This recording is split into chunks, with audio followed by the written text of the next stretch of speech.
Subscribe to our channel and hit the bell icon so that you know when live we go.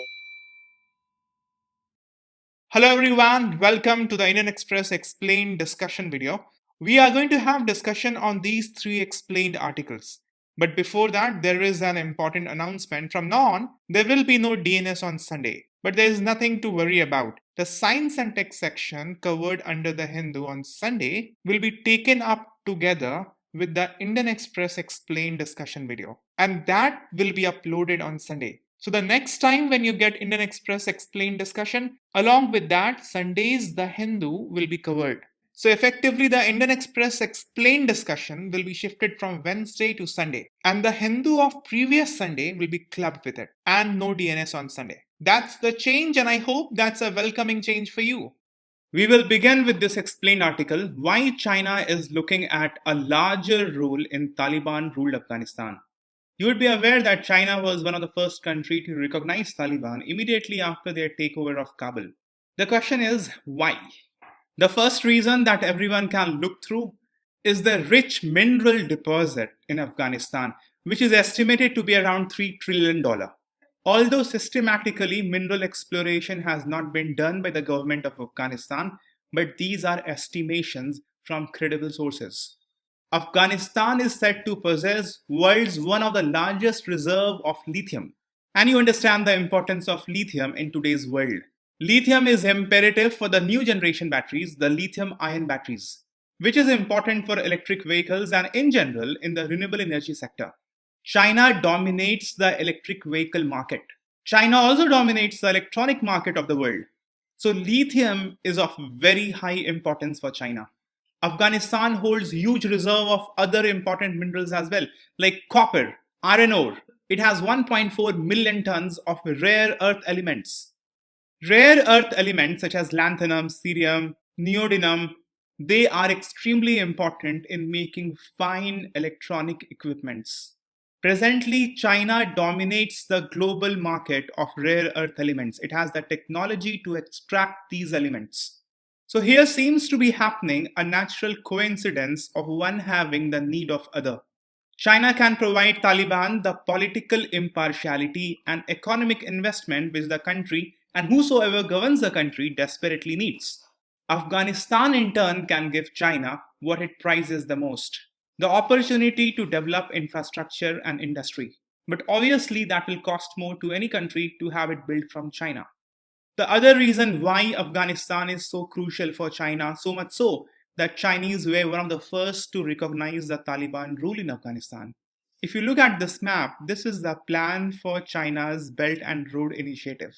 It includes the China-Pakistan Economic Corridor. But Chinese government has been pushing for a road from Peshawar to Kabul. When this construction is done, Afghanistan will be well connected with Gwadar. And a little extension of the Belt and Road Initiative can bring China a lot more closer to West Asia. You would know that India has categorically said no to Belt and Road Initiative. India had its own plan of integrating West Asia, Central Asia and Southeast Asia. But if West Asia gets very well integrated with Belt and Road Initiative, then China will have leverage over India saying no to it. Another driver that has hurried up China to get engaged with Taliban is its security concern. There is a narrow tract of land that China has. It's called as Wakhan Corridor. It's also very short in length, around 210 km, and the width varies from 20 to 60 km. Wakhan Tract links the Xinjiang region of China to Badakhshan province of Afghanistan. In the north, it touches Tajikistan. Another driver and Khyber Pakhtun region of Pakistan. The geography of the region is very difficult. The mountainous terrain makes it very difficult to have motorized road in this region. But the China-Pakistan Economic Corridor, it passes through this region. Many a time the project has faced violence. The China-Pakistan Economic Corridor was a master plan of China to reach to the Arabian Sea through the Gwadar port, which will increase its proximity to West Asia and Africa, cutting the trade time. But the one end of China-Pakistan Economic Corridor is in Gwadar Port, the other end is in Wakhan Corridor. So to secure its around $62 billion, the amount it has invested in China-Pakistan economic corridor, it's important that the Wakhan Tract is secured too. You would be aware that in the Xinjiang region of China, there has been establishment of East Turkestan Islamic Movement. This organization has been declared as a terrorist organization by UN, also by US, but recently US has taken it off its terrorist organization list. It's a huge concern for China. In the recent engagement of China with Taliban, the foreign minister of China has expressed his hope that Taliban will be effectively cutting off ties with terrorist organizations like ETIM. It has been allegedly reported previously that the Uyghurs extremists propelling the ETIM have been supported by Taliban in Afghanistan. China cannot afford turmoil in Afghanistan because it will be spilled directly into Xinjiang. You see, China's interest in Afghanistan is not a new one. China has been very keen in engaging economically with the country since early 2000. But this really has not taken off. The trade between the two countries has been very low. Afghanistan exports, for instance, to China has been of worth $2.86 million recently. But Afghanistan's export to India has been $411 million. Chinese export to Afghanistan has not been very great either. Some says that China has deliberately maintained a low profile with Afghanistan. But China has won crucial rights of mineral exploration in Afghanistan already. For example, when the Taliban rule fell in 2001, Chinese got into agreement with the Afghan government to develop the copper mine at Mes Anak in the Logar province of Afghanistan. However, later this project faced resistance both from people and the government of Afghanistan itself. But Chinese still hold a right to develop this mine. But the thing is, it not really has taken off. Similarly, Chinese have won the contract to develop 3 oil fields at Faryab and Sarepul. But these projects have not taken off either. According to one of the Chinese think tank, it was a strategic move by China to win important contracts related to minerals in Afghanistan to preempt other countries' involvement in Afghanistan. And China has been very patient. The hope is with Taliban at the helm of affairs, good relation with Taliban, especially in the scenario of hostility from the West, will pay off to China very well. These projects now can be expedited by the indebted Taliban. Then from the strategic point of view, there are other reasons why China wants to engage with Taliban and lay its footprint in Afghanistan. The strategic move is to erode the hegemony of US. It wants to show to the world that US is not a reliable superpower. It can pull off, it can get cold feet from difficult situation. The immediate result will be its increased confidence in Taiwan. China would expect that now it can maneuver more freely and assertively in South China Sea, engage more assertively with the ASEAN countries. Getting into the shoes of a world leader may be the way of becoming one. Now let's discuss this explained article, how to read the Q1 GDP data. The thing is that recently Ministry of Statistics and Program Implementation has released the GDP data for the first quarter of the fiscal year 2021-2022. Every year, Ministry of Statistics and Program Implementation releases 4 quarterly GDP update, which helps the economists and observers to assess the current health of Indian economy. When the ministry releases the GDP data, it has 2 categories of data. One that gives us GDP. GDP, as you understand, is the total monetary value of all final goods and services, meaning the one that are bought by the consumers over a period of time. When it's a quarterly data, that would pertain to the total monetary value of final goods and services that have been purchased by the consumers in this quarter.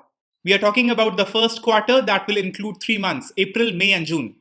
So GDP, you understand, is the measure of the economic growth from the demand side. Similar to GDP is GVA. GVA is gross value addition. It looks at how much value has been added in monetary terms in different sectors of economy. So GVA tracks the output. So this is concerned with the supply. This is concerned with demand. Intuitively, one may feel that supply will be equal to demand, but there's government sitting in between these two. So between what is ready to be supplied And what goes into the hands of the consumers, there is tax. Government do taxation, but then it also gives subsidies. So GDP is actually GVA plus taxes collected by the government and minus subsidies given by the government. So the difference in GDP and GVA arises because of the role of government.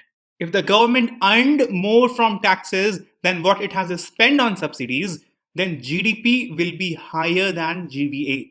And on the other hand, like some oil rich countries, if the government provides subsidies in excess of its taxes collected, the absolute level of GVA will be higher than absolute level of GDP. For India, of course, GDP will be greater than GVA. Now let's come to the most important data that the Ministry of Statistics and Program Implementation has put forward. In the first quarter of the current financial year, India's GDP grew by 20.1% and GVA by 18.8%. These numbers seem to be stupendous.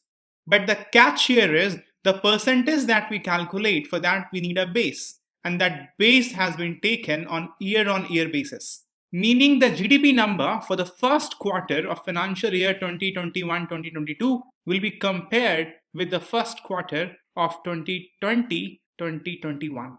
But you know what happened in the first quarter of last financial year? Economy contracted. It contracted brutally. It contracted by 24.4%. This is GDP number. GVA contracted by 22.4%. So in the growth story, huge slump happened in this quarter.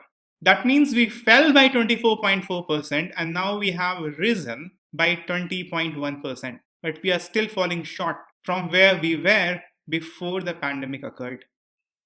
So you must immediately understand that Indian economy has not shown V-shaped recovery, meaning sharp slump in the growth rate and sharp rebound back. This has not happened. In fact, if you compare the number with the fourth quarter of last year, economy has shown contraction of 17%, meaning we are performing poorly by 17% if we compare our performance of this quarter with the last quarter of last financial year or just the preceding quarter. The numbers also tells us that in absolute terms, our economy is worse by 9.2% compared to the pre-COVID era. If we do the year-on-year comparison with the first quarter of 2019-20. So there's nothing to gloat about these numbers. The recovery path is still difficult. Now let's spend some time reading this table that has been put forward by Ministry in its report. As you can see, there are 4 heads, and these 4 heads are the engines of economic growth in any economy. In Indian context, the biggest engine is consumption expenditure. In Indian context, the biggest engine is consumption demand from private individuals. It's more formally called as private final consumption expenditure. This is typically around 56% of GDP in India. The second biggest engine is the investment demand, formally called as gross fixed capital formation. This accounts for around 32% of India's GDP. The third engine is the demand for goods and services generated by the government, called as government final consumption expenditure. And the fourth engine is the demand created by net exports. Net exports meaning exports minus imports. Since India typically imports more than it exports, so it is the smallest engine and it is generally in negative. So GDP can be seen as summation of these 4 components. Consumption demand plus investment demand plus demands generated by government plus net exports. As you can see from this table, in any financial year, the private final consumption expenditure, the consumption demand, is disproportionately higher than other engines. And if you make the comparison of the number that we have now for the first quarter of current financial year, this number is comparable to what we had in the first quarter of 2017-18. This is where we stand presently. In the first quarter of 2020-2021, there was a huge slump. So you can see a big jump from here. But if you go backward in the preceding year, it was much more than what we have now. So effectively, statistically, the demand from private sector in our economy is effectively at the level of what it was in 2017-18. You must also have heard and read that government strategy has been to revive the growth by stimulating private sector's investment. And to make good on this, government has given many tax breaks and other incentives. But as you understand, because the private consumption demand is dominating in the GDP, unless this moves, the GDP will keep lagging behind. You must also take note of government's expenditure. This actually has fallen from the last quarter, and this could drag the future growth. At a time when all other sectors are struggling to create demand, the government is expected to resort to what is called as counter-cyclic fiscal policy and spend more than usual, but spending less compared to last quarter is not a good sign. Now let's quickly gaze through the GVA data. We'll make a quick comparison of the quarter one data of this financial year with the quarter one data of the year 2019-20 because it gives the idea as to where we were standing before the pandemic. The agriculture, forestry and fishing sector is doing better than what it was doing in the first quarter of 2019-20, the pre-pandemic era. Mining and quarrying is not doing better. Manufacturing not doing better. Electricity, gas, water supply, and other utility services, this head is performing better than what it used to do in the quarter one of 2019-20. If you look at the construction sector, there is considerably weakness in the sector. If you look at the construction sector, there is considerable weakness compared to quarter one of 1920. If you look at this head, trade, hotel, transport, communication, and services related to broadcasting, it shows a worrisome picture. The performance of this head is extremely poor. What's even more worrying is the fact that these two sectors employ both skilled and unskilled workers. So a poor performance by these two sectors shows the undercurrent of unemployment. The financial services, real estate, and professional services also has shown weakness. Public administration, defense, and other services, this head is also showing weakness. There are only two sectors that have performed better than the pre-pandemic era: agriculture, forestry and fishing, and electricity, gas, water supply, and other utility services. So much of understanding from this report will be sufficient for your exam. Now we shall have a general discussion on right to be forgotten. The basic idea behind right to be forgotten is to hide sensitive information. That information could be criminal offenses as well. If the details are found to be inadequate, irrelevant, or no longer necessary to remain in the public domain. Right to be forgotten, however, is distinctly distinct from right to privacy. Right to privacy already is recognized as fundamental right in India and has a greater recognition globally compared to right to be forgotten. Because right to privacy concerns with information that is not publicly known and yet needs to be protected. But right to be forgotten involves information which are in public domain, and this involves removing these information which have already been publicly known. But now the third parties should not be able to access the information. So it's a kind of denial of information to people or any other interested third party. That could be press as well. So you can understand that right to be forgotten will directly come in conflict with right to information under Article 21 of Indian Constitution and right to freedom of speech and expression under Article 19.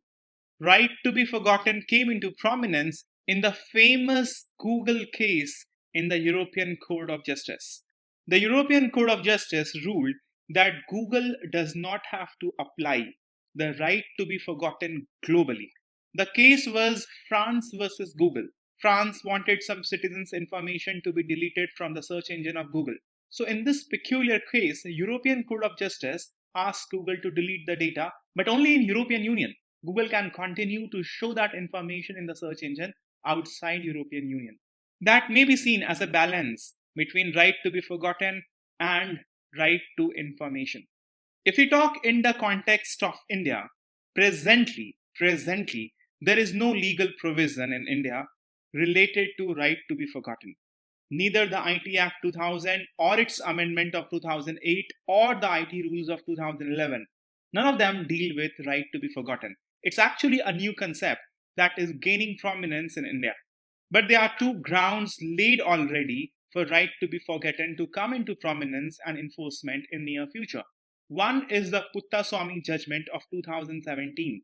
In this, Supreme Court upheld right to privacy as a fundamental right and related right to be forgotten with right to privacy. it was declared that right to be forgotten is in sync with right to privacy.